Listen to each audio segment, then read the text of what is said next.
본문 말씀을 함께 찾겠습니다. 민수기 7장 1절부터 9절입니다.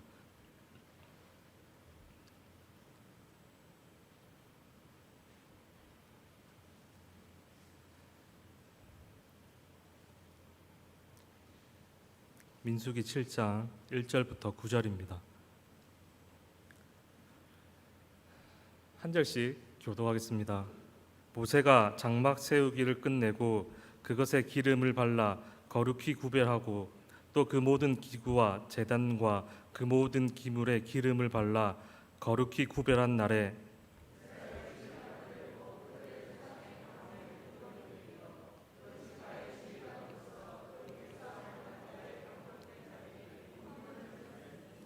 그들이 여호와께 드린 헌물은 덮개 있는 수레 6대와 소 12마리니 지휘관 2사람의 수레가 하나씩이요 지휘관 1사람의 소가 1마리씩이라 그것들을 장막 앞에 드린지라.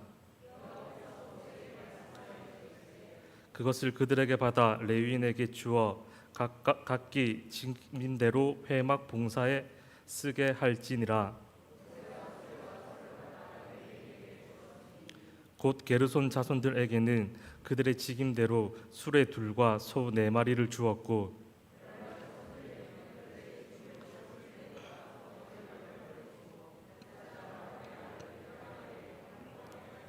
함께 읽겠습니다.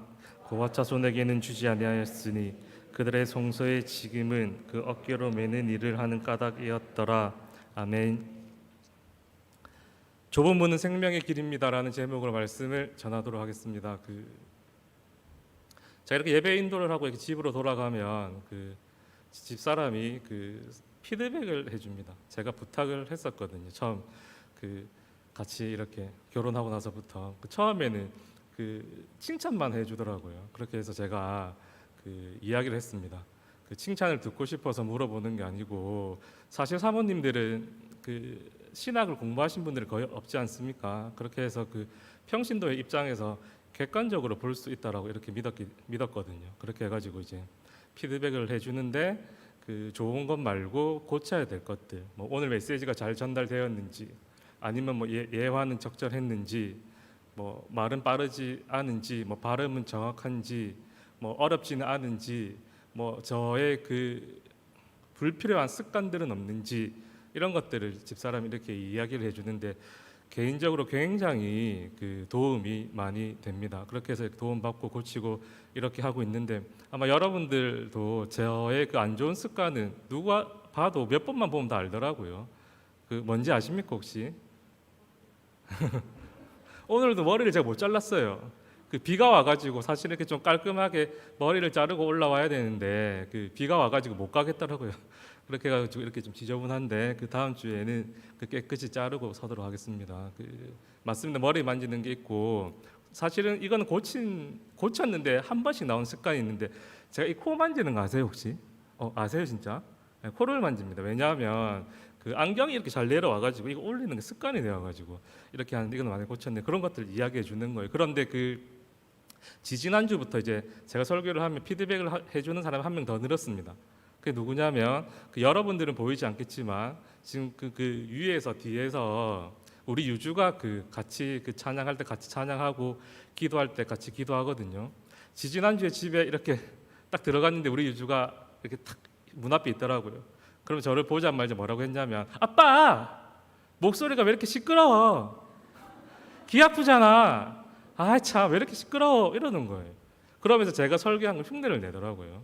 그래가 너무 처음이라 당황스러워가지고 제가 유주를 잡고 유주야 아빠가 목소리 큰 게 아니고 방송실에 조홍석 집사님 알지? 그 집사님이 볼륨을 높여가지고 아빠 목소리가 크게 들린 거야. 아빠가 목소리가 큰 게 아니야 이렇게 얘기했더니 아니야 거짓말 하지 마 이러는 거예요. 그래서 제가 깜짝 놀래가지고 거짓말인지 어떻게 알았지 속으로 이렇게. 그리고 나서 이제 애들 재우고 집사람이 이렇게 위로도 해주고 격려도 해주면서 한마디 해주더라고요. 설교할 때 흥분 좀 하지 말라 이렇게 딱 한마디 해주었습니다. 그 말 딱 듣는데 바로 유주가 왜 이렇게 목소리가 시끄러워? 이 말이 기억이 나더라고요. 그래서 어린아이부터 성인에 이르기까지 목소리가 커서 불편했으면 그 앉아 계시는 우리 성도분들도 불편했겠구나. 지지난주 이야기입니다. 고개 끄덕이지 않으셔도 됩니다. 그런 생각을 하고 오늘은 한번 최대한 한번 침착하게, 날씨도 우중충하고 비도 오니까 한번 잘 한번 해보도록 하겠습니다. 여러분들 이 시간 집중하셔가지고 말씀 잘 들으시고, 또 제가 흥분하고 있지는 않은지, 머리 만지고 코는 만지고 있지 않은지 집중하셔가지고 잘 보고 말씀해 주시면 서로에게 유익이 되지 않겠는가, 그런 생각이 듭니다. 오늘 본문은 7장입니다. 7장. 우리가 계속해서 민수기 말씀을 보고 있는데 하나님께서 이스라엘 백성들을 선택하셔가지고 그들에게 가나안 땅을 선물로 약속해 주셨습니다. 그런데 이 가나안 땅에 들어가기 위해서는 반드시 거쳐야 되는 곳이 있는데 그곳이 어디냐면 바로 광야입니다. 광야는 길이 없는 곳이에요. 사람이 살지 않는 곳이고 살 수 없는 곳입니다.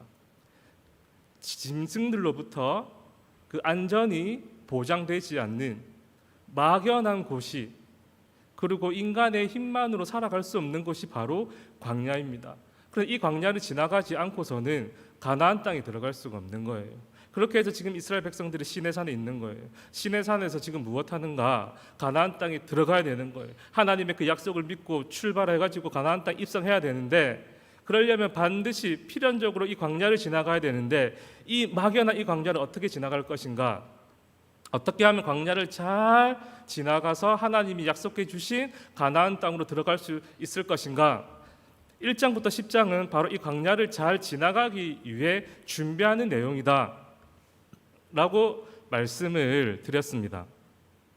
그리고 그 광야를 잘 지나갈 수 있도록, 통과할 수 있도록 하기 위한 방법은 세상의 어떠한 지혜나 힘이 아니라 바로 거룩이다 라고 말씀을 드렸고, 그러므로 1장부터 10장까지의 주제는 거룩이고, 거룩의 관점에서 1장의 내용과 2장의 내용과 3장의 내용, 4장의 내용을 살펴보고 적용해 보아야지 우리들이 정확하게 이 말씀을 이해하고 우리 삶 속에 적용할 수가 있는 거예요. 왜냐하면 이스라엘 백성들이 광야에서 어떠한 것을 준비했는지 그것을 먼저 깨닫고, 그것이 곧 거룩이거든요.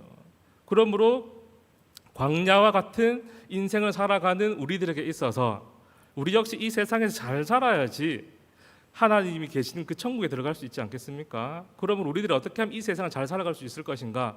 결론은 거룩이거든요. 그러면 거룩이 무엇인가? 어떻게 살아가는 것이 거룩인가? 그것을 각장의 이야기를 통해서 교훈을 얻는다라고 하는 사실입니다. 그러면 지금부터 7장 말씀 한번 통해서 오늘은 거룩이 무엇이고 어떻게 살아가는 것이 거룩이고 어떻게 이 땅에서 우리들이 살아가야지 하나님이 기뻐하는 삶이요, 그 거룩을 유지하는 길이고, 또 그 거룩을 통해서 우리들이 하늘나라에 들어갈 수 있는지, 천국의 기쁨을 이 땅에서도 맛보고 내세에서도 약속을 보장받을 수 있는지 한번 살펴보도록 하겠습니다. 7장의 내용은 이것입니다. 7장은요, 성전이 다 완성되었고 봉헌식을 하는 이야기입니다. 그 봉헌식을 하는 그 이야기 중에서도 특별히 이 봉헌식 때 12지파의 지휘관 12명이 봉헌식 때 헌물을 한 내용, 무엇을 헌물했는지에 대해 이야기하고 있는 것이 오늘 본문의 큰 이야기입니다. 우리들이 방금 읽었던 1절부터 9절까지는 이스라엘의 12지파의 지휘관 12명이 마음을 모아 함께 준비한 헌물이 무엇인가에 대해서 이야기하고 있는 것이 방금 읽었던 7장 1절부터 9절까지 내용이고요. 그 다음에 10절부터 83절까지는 어떤 내용이냐면 12명의 지휘관들이 마음을 모아서 공동으로 드린 헌물 말고요, 각자 개인이 드린 헌물들이 있거든요.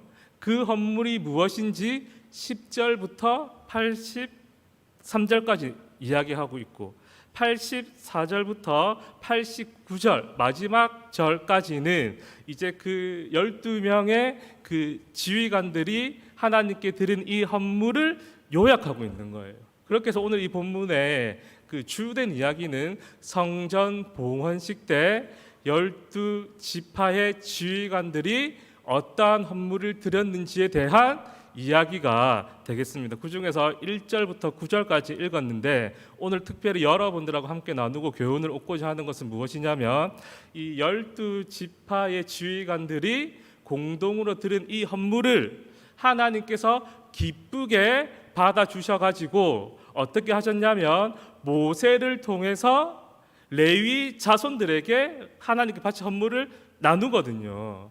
이 나눌 때 공평하게 나누지 않고, 말씀 통해서 볼 거예요. 공평하게 나누지 않고 차등적으로 나누는데 왜 차등적으로 나누었는가? 그 이유가 무엇인가? 그리고 그 이유를 통해 거룩이 무엇이고 오늘날 우리들이 어떠한 그 교훈을 얻을 수 있는지, 우리들 역시 이 땅에서 거룩을 유지하고 그 거룩을 지키기 위해 어떻게 살아가야 되는지 오늘 말씀을 짧게 한번 보도록 하겠습니다.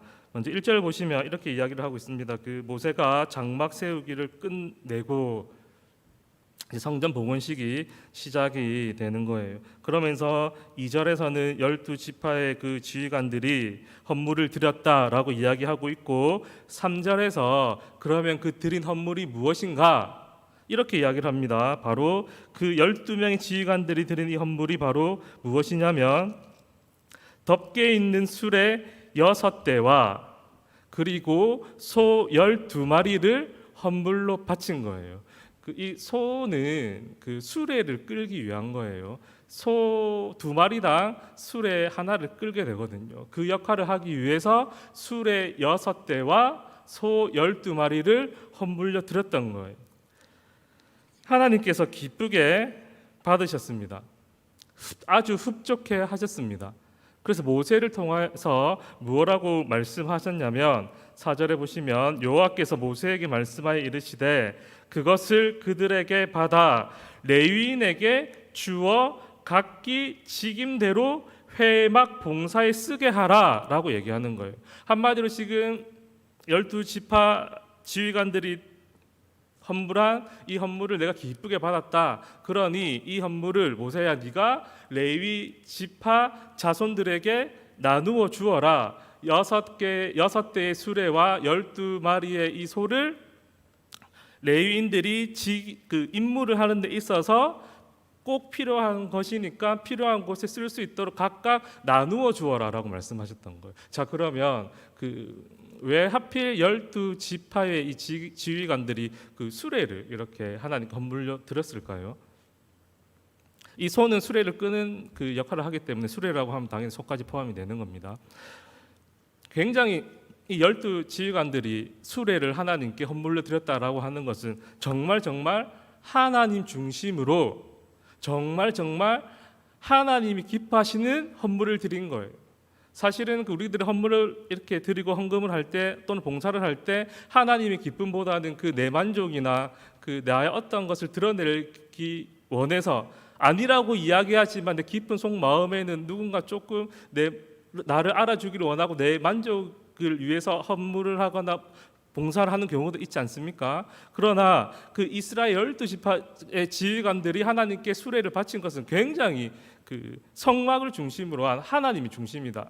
그런 헌물이다라고 하는 거예요. 왜냐하면 그 솔로몬 때의 이 성전은 건물입니다. 맞죠? 움직이지 않는 것이지만 이 당시의 성막은 이동식인 거예요. 이동식. 이 성막은 하나님이 계신 곳입니다. 하나님의 집입니다. 곧 성막이 하나님의 임재를 상징하는 거예요. 이스라엘 백성들이 이 성막은 이동식이기 때문에 그러니까 가나안 땅에 들어가기 위해서는 이 성막도 이 광야를 함께 같이 이렇게 행군을 해야 되지 않겠습니까? 그래서 이 성막은요 이동식이기 때문에 조립하고 그러니까 출발할 때는 조립하고 이스라엘 백성들이 진정에 머물 때는 다시 이렇게 조립을 하고 이렇게 조립한 거 해체하고 떠날 때는 해체하고 진정에 머물 때는 조립을 해야 되지 않습니까? 그런데 이 성막은 하나님이 계신 곳, 하나님의 임재를 상징하는데 어떻게 함부로 할 수 있겠는가? 혹시라도 이렇게 하다가 하나님의 이 성막이 훼손되거나 하나님의 그 영광이 가려질까봐 그러면 어떻게 하지? 그렇게 고민하다가 이 수레를 이렇게 하나님께 헌물로 드린 거예요. 여러분 그래서 이스라엘의 그 레위 지파가 그 행군할 때 다성막을 이렇게 분해해가지고 이게 이동해야 되는데 이 이동할 때 바로 이 수레에다가 그 성막의 그 구성품들을 그 재료들을 그 수레에 싣고 이렇게 그 행군하기 위한 목적, 그 하나님의 이 성막이 훼손되지 않도록 하기 위한 굉장히 하나님 중심적인 이 헌물을 하였고 그것을 하나님께서 기쁘게 받으셨다라고 하는 사실입니다. 여러분 그런데 이 성막이요 그 이동식이라고 해가지고 무슨 뭐 굉장히 간단하거나 가볍게 만든 것이 결코 아닙니다. 그 성전의 총 크기가 어떻게 되냐면 가로 세로 이렇게 해가지고 50m 곱하기 25m고요. 성소가 10m 곱하기 5m고 여러분 법궤 아시죠? 법궤 지성소 그 성막 안에 있는 대제사장들이 1년에 한 번 들어가는 곳인 이 법궤의 크기가 5m 곱하기 5m입니다.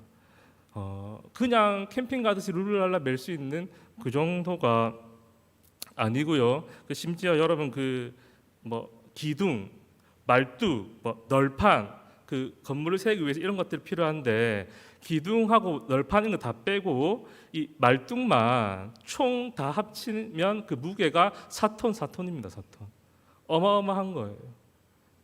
이런 것들을 옮길 때 혹여나 어떠한 그 실수가 있을까, 하나님 영광 가려질까봐 이렇게 수레를 그 지휘관들이 하나님께 이렇게 바쳤다. 잘 운반하기 위해서 수레를 끄는 수레를 예물로 바쳤다라고 하는 거예요. 자, 그러면 이제 모세는 하나님의 그 명령에 따라서 이제 그 레위 지파 자손들에게 이 헌물을 나눠주면 되는 거예요. 그런데 그 여러분 사장에서 그 아마 그 같이 함께 말씀을 보았는데 레위 지파는 그 세 자손으로 이렇게 구성되어 있지 않습니까?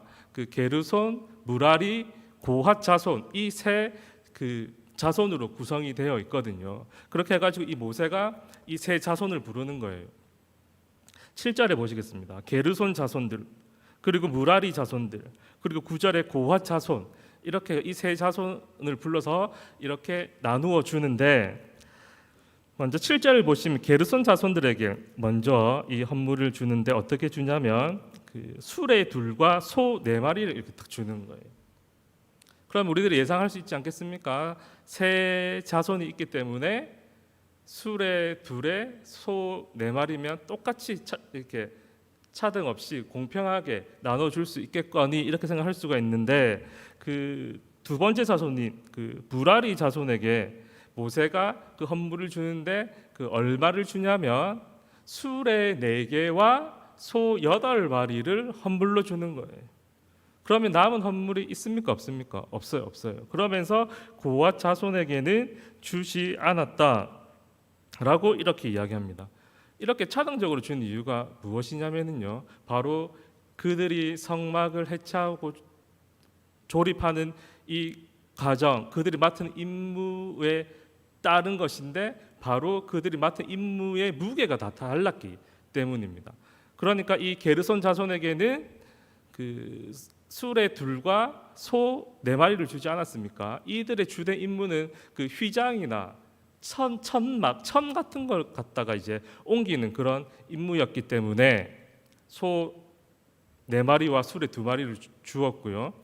나머지 것들을 무라리 자손들에게 다 준 이유는 무엇이냐면은 바로 그 이들이 그 해체하고 조립하고 운반해야 되는 것들이 제가 방금 말씀드린 말뚝이나 그 기둥, 널판지 같은 무거운 것이었기 때문에 그들에게 많이 할당이 된 것입니다. 그러면 이 고핫 자손에게는 왜 그 헌물이 주지 않았는가, 헌물이 가지 않았는가? 왜냐하면요, 이 그 고핫 자손들은 그 성막 중에서도 가장 거룩한 물건들을 옮기는 역할을 했거든요. 뭐 법궤라든지 뭐 이런 것들, 그 완전 핵심인 것들을 운반하는 것이어서 이들에게는 수레를 주지 않았던 거예요. 왜냐하면 혹시 또 수레가 이렇게 장기적으로 보면 이렇게 편하게 이렇게 안전하게 옮길 수 있지만 혹 수레 옮기고 사람 손 타고 그렇게 해서 하나님의 영광 훼손될까 봐 조금 더 안전하고 조금 더 귀하게 마음을 모아가지고 그 분해하고 해체하고 이동할 수 있도록 어깨에 매게 했다는 사실입니다. 어깨에. 그래서 이 고핫 자손에게는 그 수레를 주지 않았다라고 하는 사실입니다. 여러분 그 사무엘하 6장을 보면은요, 다윗이 그 법궤를 그 자신의 성으로 예루살렘으로 옮기는 그 이야기가 나옵니다. 지금 이 법궤가 어디 있냐면 그 아비나답 집에 있었거든요. 그래가지고 이 다윗이 이 법궤를 다시 원래 자리로 옮겨야 되겠다라고 결심을 하고 아비나답의 두 아들 그 우사와 아효가 있는데 이 둘을 통해서 법궤를 이제 옮기게 되는 거예요. 법궤를 옮기는데 이들이 어떻게 하냐면은요, 이 법궤를 새 수레, 깨끗한 수레, 한 번도 사용하지 않는 멋진 이 수레를 준비해서 그 수레에 이렇게 법궤를 이렇게 딱 담아가지고 가는 거예요. 여러분 방금 말씀드렸는데 하나님께서는 이 법궤는 어떻게 하라고 했습니까?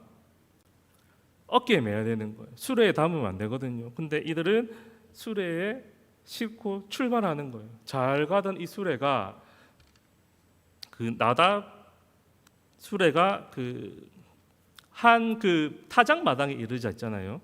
막 날뛰는 거예요. 그러면서 날뛰니까 수레에 있는 법궤가 떨어지려고 할 그때에 그 우사가 받치거든요. 받치자 어떤 일이 일어나냐면 그 하나님께서 진노하셔서 이 우사를 죽게 만드는 거예요. 죽게 되는 거예요. 사실 이 죽음이 사실 조금 이해가 되지 않는데 이 주석가들이 뭐라고 하고 있냐면 법궤를 옮길 때 수레에 실은 것부터 잘못이다라고 얘기하는 거예요. 이 법궤는 수레에 실는 것이 아니라 어깨에 매야 되는데 이 수레의 실음을 통해 하나님의 말씀을 어겼다라고 하는 거예요. 그러면 왜 하나님의 말씀을 어겼는가? 왜 수레에 실었는가? 어깨에 매지 않고 가벼운 물건이 아니라고 했습니다. 법궤가 5m 곱하기 5m 어깨에 메고 그 먼 길을 걸어가는 거 쉬운 게 아니에요. 그렇게 해서 이들이 생각할 때 성막의 다른 짐들도 수레에 실어서 가는데 뭐 법궤 이것도 실으면 뭐 안 될 게 뭐가 있겠는가? 한마디로 이 크고 무거운 것을 조금 더 편리하게 옮기기 위해서 수레에 실었던 것이고 그것이 바로 하나님의 말씀에 불순종한 것이 된 거예요. 하나님의 이 말씀을 그대로 받아들이지 않고 자신이 편한 대로 자신이 옮기기 쉬운 대로 하나님의 그 말씀을 자신들이 자신의 편의에 따라 해석하고 자신의 편의에 따라 하나님의 말씀을 이해하고 실행했기 때문에 이들이 죽게 되었다라고 하는 사실입니다. 오늘 다시 한 본문을 한번 돌아보면 이렇습니다. 고핫 자손은 수레를 이렇게 받지 않았습니다. 그렇다고 해가지고 고핫 자손들이 옮겨야 되는 이 성물들이 결코 가벼운 것이 아니었던 거예요. 똑같이 힘이 들고 힘을 써야 되는 그러한 그 무게였고 물품이었습니다. 그러나 수레에 옮기는 것이 훨씬 더 편했기 때문에 그 우사는 죽음을 당하였고, 그러나 오늘 이 본문에 나오는 이 고핫 자손들은 그럼에도 불구하고 하나님의 말씀에 기꺼이 순종을 했던 거예요. 고핫 자손은 불평하지 않았습니다. 당시 수레가 예물로 바쳐졌는데 왜 우리에게는 한 대도 오지 않았는가? 그런 생각을 하지 않은 거예요. 비록 힘들더라도 좀 더 힘을 쓰더라도 그것이 하나님의 말씀에 순종하는 것이라고 한다면, 하나님의 말씀에 우리들의 삶으로 보여드리는 것이라고 한다면 기꺼이 그 고난과 어려움을 이들은 감수했다라고 하는 사실입니다. 이 당시에 수레가 6대밖에 없었겠습니까? 아니에요. 그 일반 백성들이 짐이 많고 그들도 가지고 있는 것들이 있지 않겠습니까? 그 사람들도 이미 수레에 자기 문을 다 실어서 그렇게 이동하는 사람들도 있었습니다. 그래서 이 고핫 자손이 그러면 헌물로 우리는 못 받았으니까 내가 알아서 수레를 구해서 좀 편안하게, 나도 좀 편안하게 수레에 실어서 그렇게 해야 되겠다라고 할 수도 있었지만 고핫 자손은요 그렇게 안 했다고요. 오직 말씀에 순종하여 이 말씀에 근하는 것이라고 한다면 그 고난과 어려움들을 기꺼이 받아들이고 믿고 살았다라고 하는 사실입니다. 예수님께서 우리를 어떻게 구원하셨습니까? 십자가 위에서 온갖 곤욕과 치욕과 죽음을 통해서 우리를 구원하셨어요. 예수님이라고 해가지고 그 죽음이 아무렇지도 않은 것이 아니었습니다. 예수님이기 때문에 그 고통과 치욕을 참은 것이 아니에요. 예수님께서도 십자가를 지시기 전날 밤에 제자들에게 같이 기도하러 가자, 내 마음 심히 고민하여 죽게 되었으니라고 얘기하는 거예요. 그러면서 같이 좀 깨어서 기도하자라고 이렇게 제자들에게 이야기를 하고 본인 따로 기도하러 가지 않습니까? 그 정도로 예수님에게 이 십자가를 지는 것은 큰 고민이었다. 죽을 만큼 고민이었다. 기도할 때도 이렇게 기도하지 않습니까? 아버지 할 만하시거든 이 잔을 내게서 옮겨달라고 기도하는 거예요.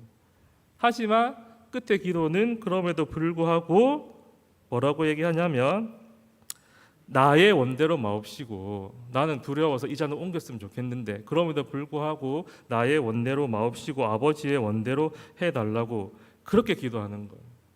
예수님께서 우리를 구원하신 그 방법 역시 쉬운 방법이 아닙니다. 왜 그러면 이 어려운 방법을 통해서 우리를 구원하셨는가? 바로 하나님 아버지께서 말씀하셨기 때문에, 하나님 아버지께서 십자가를 지시는 그 방법을 통해 우리들을 구원하시기로 작정하셨기 때문에, 그것이 비록 고난의 길이요, 그 하나님의 말씀에 순종하는 것이 수고하고 인내해야 되는 그 길임에도 불구하고, 그래서 이 잔이 옮겨졌으면 좋겠음에도 불구하고 하나님의 말씀이기 때문에 말씀에 따라 고난, 수고, 그리고 그것을 참고 인내함을 통해서 우리를 구원했다라고 하는 거예요. 오늘 그 고아 자손이 하나님의 말씀에 순종함을 통해 비록 고난과 이 어려움을 당하게 되었지만 기꺼이 순종했다라고 한다면, 그렇게 해서 그들이 광야에서 잘 보낼 수 있는 거룩을 지키고 유지할 수 있었다라고 한다면, 예수님께서 하나님 아버지 말씀에 순종한 것이 이 고난과 십자가를 지는 그 길이었다라고 한다면, 그럼에도 불구하고 그 하나님 말씀에 온전히 순종해서 우리들을 구원하셨다라고 한다면, 우리들 역시 이 광야와 같은 세상을 살아가는 데 있어서 거룩을 지키기 위해서는, 거룩해지기 위해서는 어떻게 해야 되는가? 바로 하나님의 말씀을 지키는 것 때문에 때로는 나에게 고난이 오고 어려움이 있더라도 기꺼이 순종하는 것, 하나님 아버지의 말씀에 순종하고 그 말씀에 순종할 수 있도록 여러분들이 기도하는 것, 그래서 인내하고 참아내고 말씀대로 살아가는 것, 그것이 바로 여러분들이 거룩을 지키고 거룩을 유지할 수 있는 방법이고, 이러한 삶이 바로 생명의 길이요 영생의 길이다라고 하는 사실입니다. 사실 이 세상에 살아가면서 하나님만 사랑하는 것이, 하나님만 의지하는 것이 사실은요 굉장히 힘들 때가 있어요. 오히려 하나님만 사랑하고 의지해야 됨에도 알매도 불구하고 세상과 적당히 벗하고 세상과 적당히 타협하고 즐기면 사실 여러분들 힘들고 어려운 고난 같은 거 없습니다. 그냥 세상에 잘 융화되어 가지고 그냥 그렇게 살아가는 세상 눈치를 볼 필요도 없고요. 뭐 세상과 갈등할 필요도 없고 손가락질을 받을 필요가 없습니다. 그러나 중요한 것은 무엇이냐면 그 정도 적당하게 하나님만 사랑하고 의지하고 적당하게 세상과 벗하는 그 정도의 믿음 가지고는 결코 거룩을 유지할 수도 거룩해질 수도 없다라고 하는 사실입니다. 내 이웃을 내 몸과 같이 사랑해야 되는 거예요. 그것이 하나님의 뜻입니다. 나하고 친한 사람, 나를 이해해 주는 사람, 나의 가족들만 사랑한다라고 한다면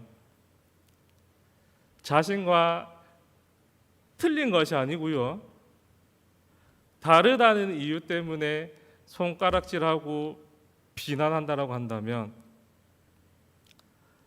적당히 내가 사랑할 수 있는 사람만 사랑한다라고 하고 내가 할 수 있는 섬김과 내가 할 수 있는 관심만 베푼다라고 한다면, 아니 그냥 교회를 오래 다녔기 때문에 목사고 장로고 뭐 집사이기 때문에 권사이기 때문에 그냥 돌아보는 척 정도만 한다면